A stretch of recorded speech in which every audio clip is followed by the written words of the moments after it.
bu dünyada insanlar fərqli-fərqlidir. Kimisi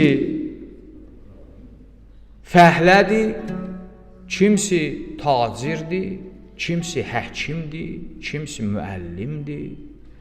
İndi məsələn adam halal iş var, halal iş var. Belə deyək də, sement daşıyasın. Halal əlinin zəhmətidir. İndi utanır onu gedib görməyə.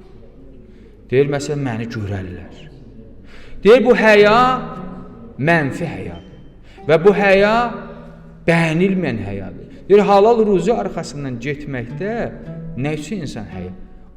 O zaman ölüb yerə girməlisən ki, haram işlə məşğul olursan. O ölüb yerə girilməlidir. Ki, insan gedir, təkəbbürlüyü bunu qoymur. Biraz üzdə belə məsələn fəhlə işi, bazar işi. Gedir pis-pis işlər görür, gedir qumar oynayır, gedir heroin satır, gedir minlər qələt eləyir. Pul ələ gəlsin ki, ona desinlər bunun pulu var. Bunu orada həya icazə vermədi da buna. O orada mənfi həya səbəbi oldu, gəldi bu işləri gördü. Deyir, bu çox bəyənilməyən məsələdir. Peyğəmbərimiz buyurur, deyir, bu səfehlik əlamətidir. Nə həya? Peyğəmbər gələrdi, fəhlənin əllərindən öpərdi. Deyərdi, bu partlamış əllər halal pul qazanır. Heç kəsin malına toxunmur.